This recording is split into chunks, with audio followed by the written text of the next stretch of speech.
everyone, and welcome back to another video. It has been a while since I've uploaded a video to this channel, but I am happy to be back talking about planners and stationery and all the things. And before we jump into this stack of planners that I have here, I just want to say that I've been gone from this channel because things in my personal life have been up and down. My family has been going through some stuff recently, but I am glad to say that everyone is back to being healthy and happy, and I'm so excited to be back here with you all talking about my hobby that I love, which is planning. And I actually stopped planning for about a month, and I want to get back to it because I noticed things in my life just aren't in order and I need to get organized, and that's where the planners come into play. So I have a stack of Stalogy planners here. These are B6 Stalogy planners and a little A6 Stalogy on the top, which is a hint at what's to come. But in my last planner lineup video, I talked about how I was really just using my B6 Stalogy, this Stalogy here, which is in the cover by Paperbound Creations on Etsy. I absolutely love this cover. It's a rainbow glitter. That's why the light is shining on it that way, because it's glitter all over it. And I was just using my B6 Stalogy, but when things got hard, even this was too much to keep up with. So I'm going to go through my previous B6 Stalogies to talk about what I love about this notebook planner, and also talk about why I'm leaving the B6 Stalogy behind and moving to a different planner.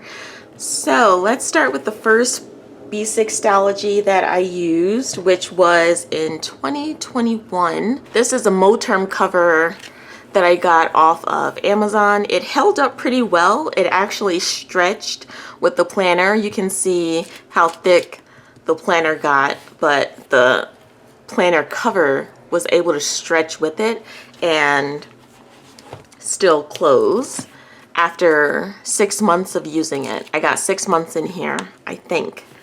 So I started using the B6 Stalogy in July of 2021, and I absolutely love this planner. Now, there are some blank pages in the back, so I'm going to show you what it looks like normally. Normally, it's just blank grid paper. The paper is thin. It's similar, but not exactly like the Tomoe River paper in the Hobonichi planners. I think it's better to write on because it doesn't smear like the Hobonichi paper, but it doesn't have that coating on it where it takes paint like watercolor. So the Tomoe River paper is better for fountain pens, using watercolor paint if you don't use a lot of water. The Stalogy paper is better for writing on because it doesn't smear as much. That's one thing that I love about the Stalogy. I also love that because it is blank grid paper, you can really make it your own. So I started out just writing my own calendar, laying out the page how I want it. I wanted a monthly dashboard, so I put that in. I put weekly dashboard.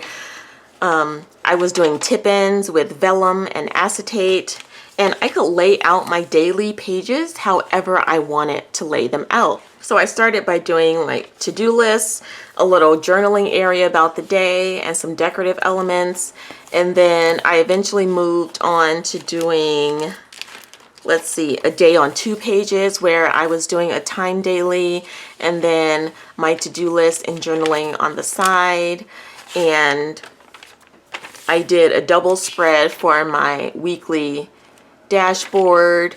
And I just love that you're able to change things up and make this however you see fit, however works for you in the moment. So this was the one I was doing in 2021, and I ended this book doing a day per page, and I continued that on to my next one. So let's go to the next one, which is in this pink Moterm cover. This is how chunky this one got.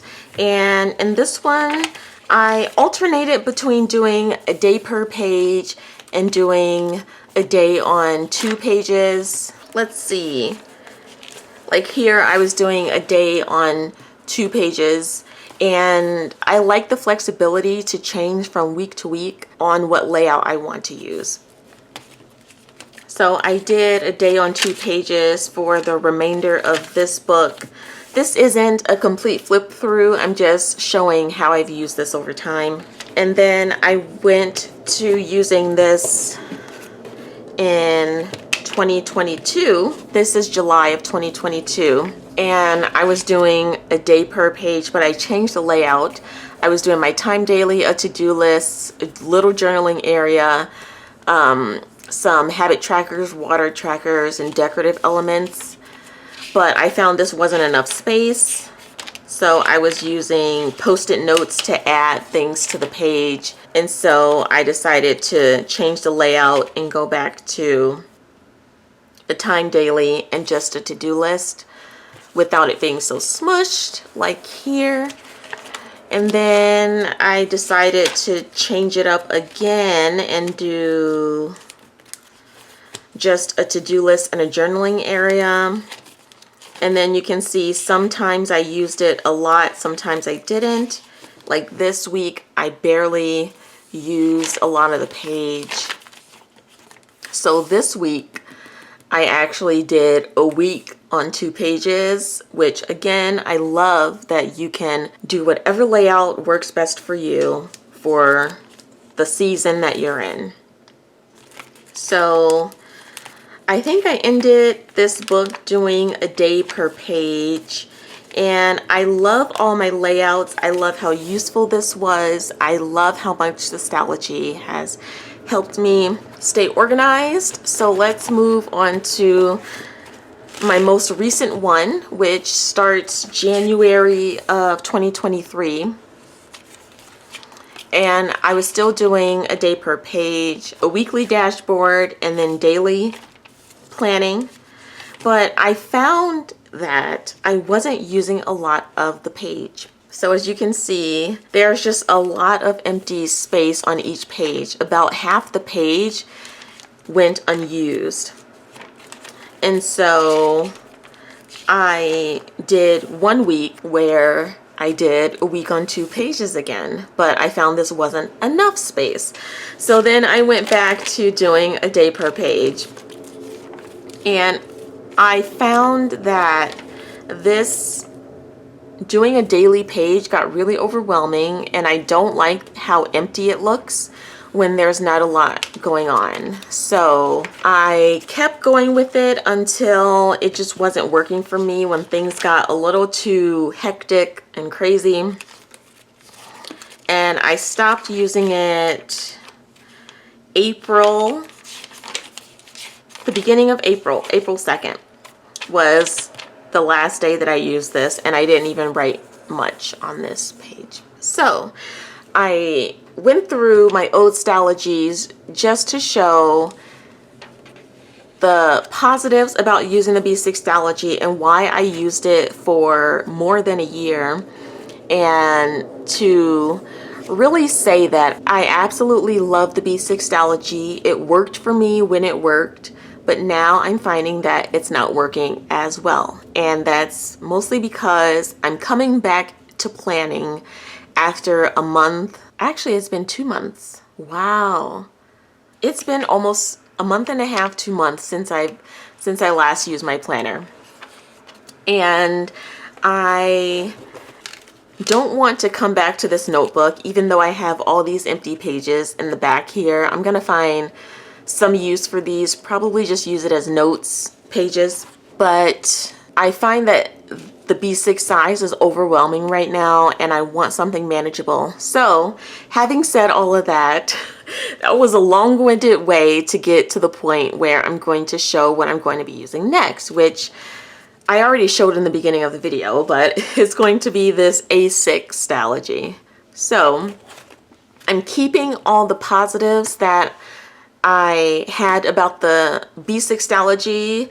They're the same with the A6 Stalogy. It's just blank grid paper. So I have the freedom to make the layout whatever works for me in that week, that day, that month.